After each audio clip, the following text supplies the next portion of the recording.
Halo guys, kembali lagi di serial, bukan serial utaran tapi serial Crypto Igniter. Kali ini di video yang ketiga ya, gue akan menjelaskan bagaimana cara menggunakan model. Karena di video sebelumnya kita sudah menjelaskan mengenai controller dan views. Oke, di episode sebelumnya kita punya controller panel yang punya fungsi menampilkan dan punya view pembayaran / tabel pembayaran. Oke, gimana sekarang gua mau punya cara untuk menggunakan database. Pertama, kalian harus perhatikan di folder configuration ini. Kemudian di sini ada database. Kemudian di bawahnya ada configuration DB. Defaultnya ini seperti ini. Nanti kalian bisa bikin, misalkan kalau misalkan pakai 2 server juga bisa. Nanti misalkan dikasih nama server 2, tapi nanti mungkin videonya nggak sekarang. Sekarang kita yang ringan-ringan aja dulu. Kita secara default ya, untuk koneksi ke PHP MyAdmin atau PHP untuk koneksi ke MySQL itu gunakan root, kemudian passwordnya biasanya kosong, terus nama database-nya apa.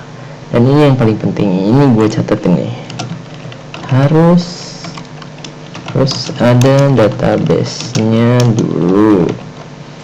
Nah, kemudian kita harus membuat database-nya dulu. Kita akan pergi ke membuat database, localhost /php myadmin.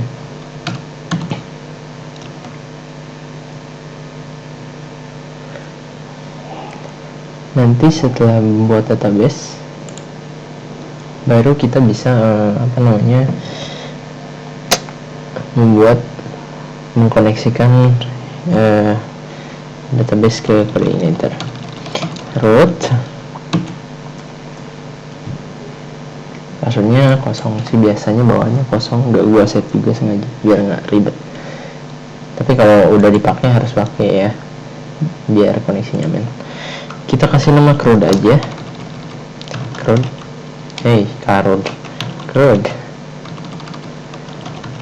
Aduh, sip. Nah, kita buat tabel misalkan pembayaran.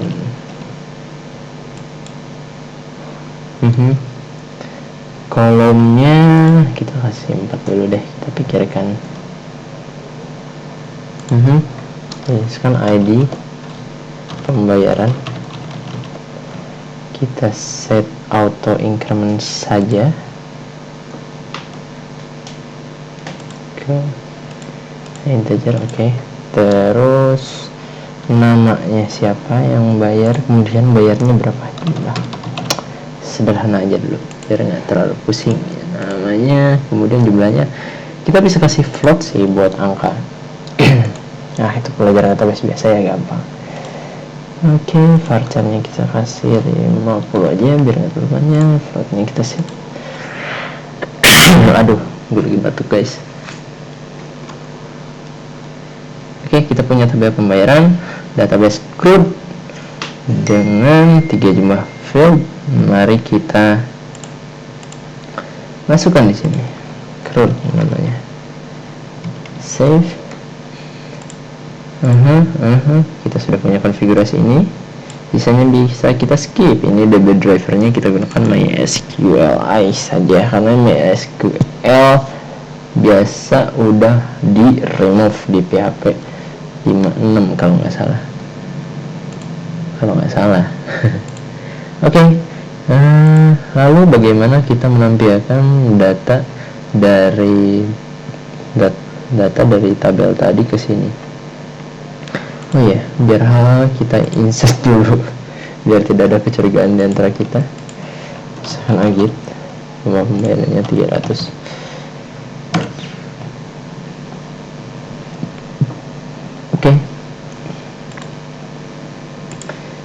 sudah ada ini datanya.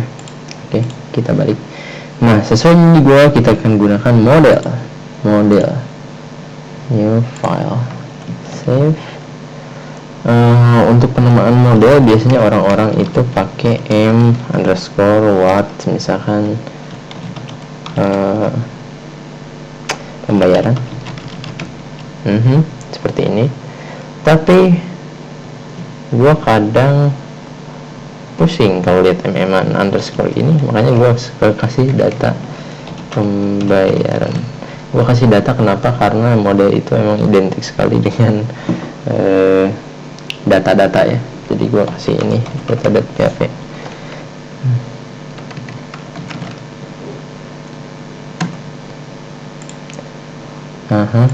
Kemudian kita kasih class data pembayaran, extend CI model. Gue udah jelasin kenapa extendnya CI model di video sebelumnya. Kemudian construct ini kita nggak butuh.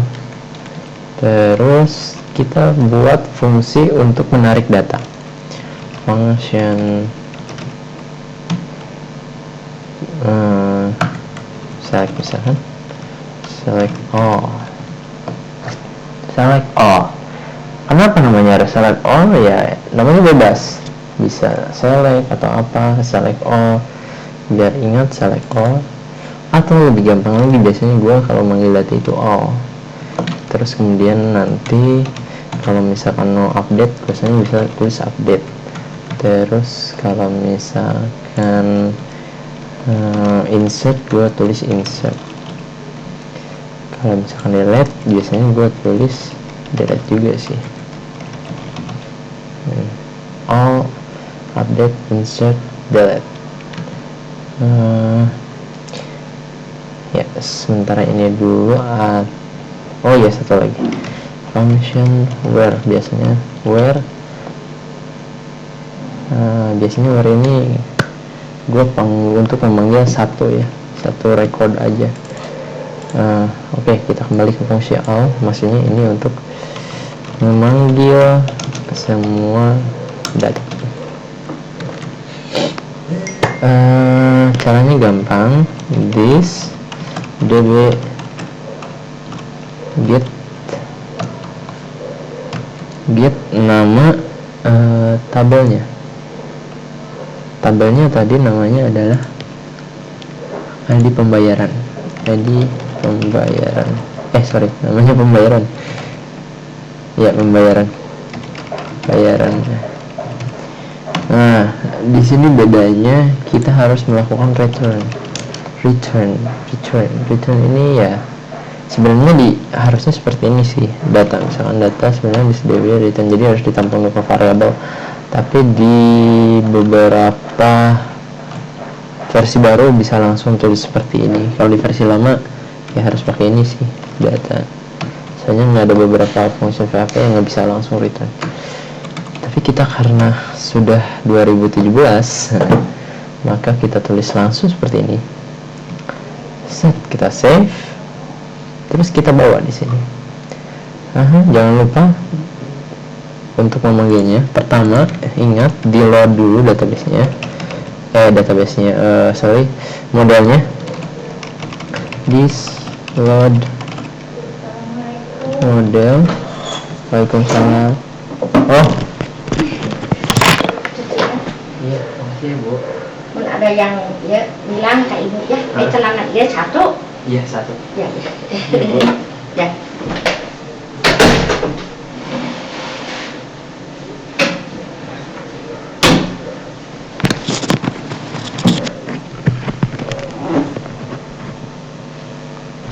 Oke, sorry terganggu karena gue ada laundryan. Ini jalan nggak videonya? Masih jalan. Nanti gue edit ya. This load model, kemudian data tadi, nama modelnya ya, jangan lupa data pembayaran. Oke. Udah gue save gini.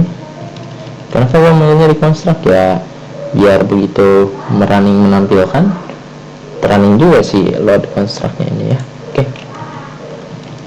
Kemudian kita panggil di sini, misalkan kita akan tampung datanya itu sebagai data ya, data pembayaran. Kenapa gue tulis pembayaran? Ya karena datanya data pembayaran bro.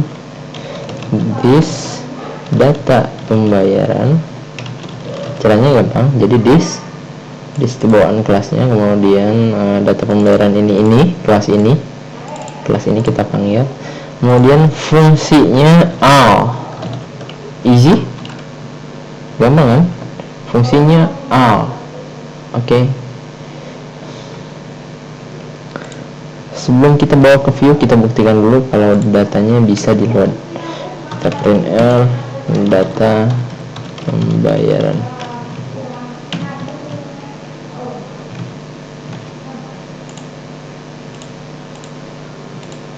Kalau kita running set, nah error undefined property panel DB baris berapa bro? Model 77.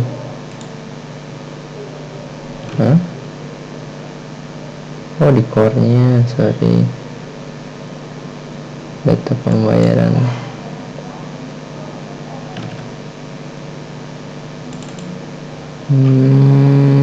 Oh sorry, Mayori, kita harusnya meload dulu database-nya. Astaga, kenapa gue lupa? Sorry. Auto load, kita cari di sini database. Nah, kita load dulu kelas database-nya. Aduh, sorry ya.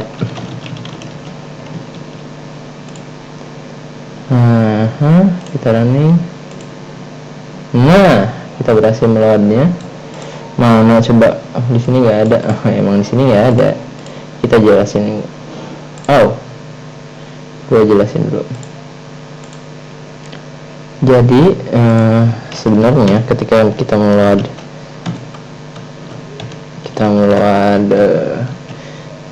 data pembayaran database-nya itu, kita nggak ngeload rekodnya aja sih.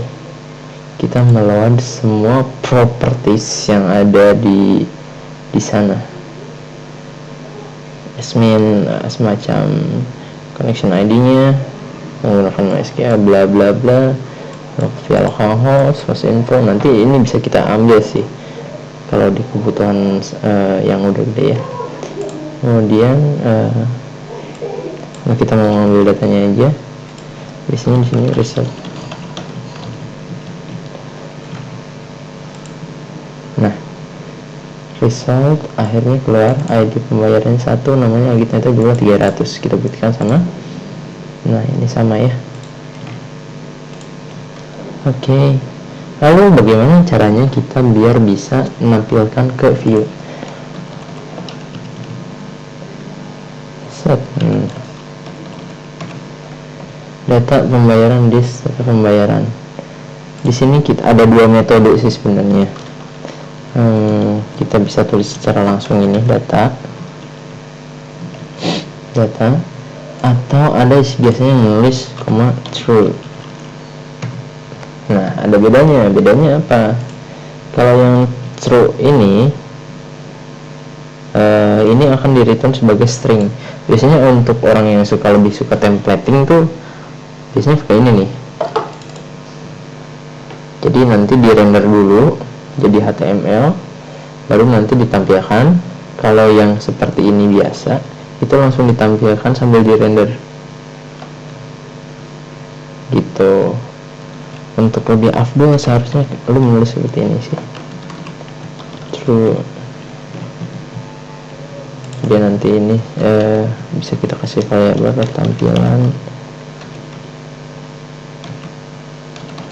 Jangan tampilan tabel pembayaran. Panjang banget ya variabelnya. Nanti bisa tulis echo tabel pembayaran.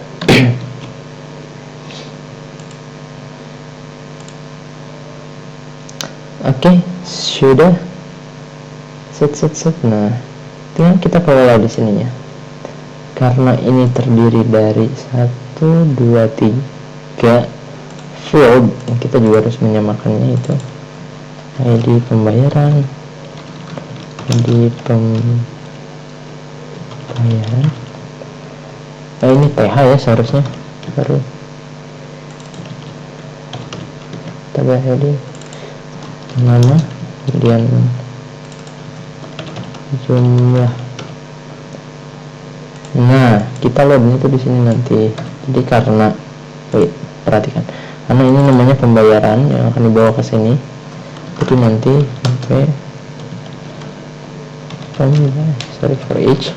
for each kita melakukan looping for each kita melakukan looping ya, pembayaran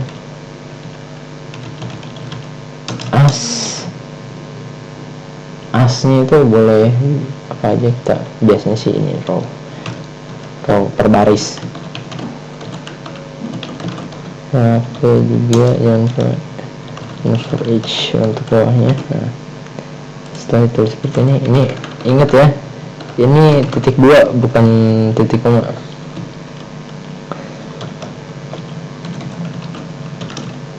Nah, terus kita panggil nama fieldnya. So misalnya karena, nah ini kan bentuknya objek.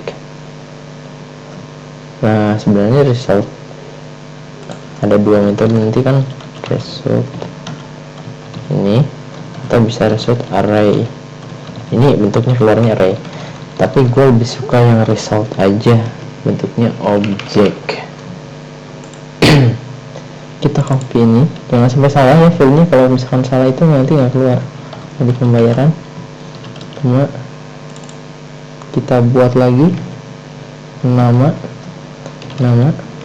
terus ini jumlah, set.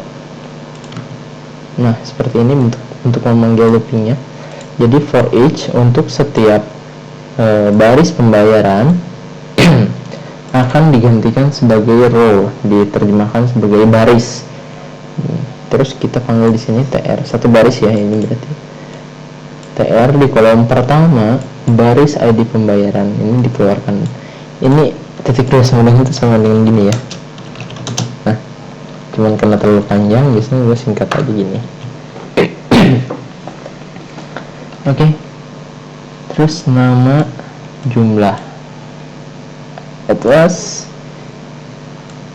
terus nah 1 AG 300 sama dengan ini 1 AG 300. Oke, biar lu percaya kita ganti ini jadi 6.000 misalkan. Terima lagi nih, tuh kan jadi 6.000. Nah seperti itu sederhananya dulu. Oke, dapat. Nah sebenarnya kita bisa tulis seperti ini juga.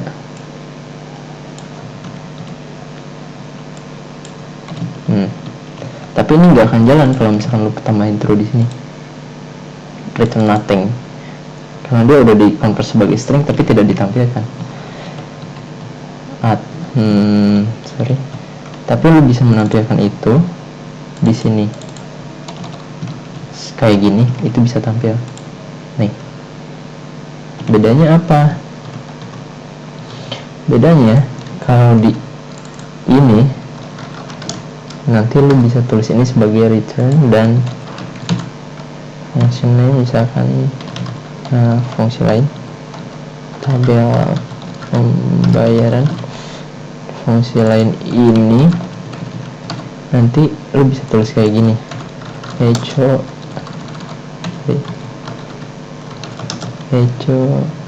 this menampilkan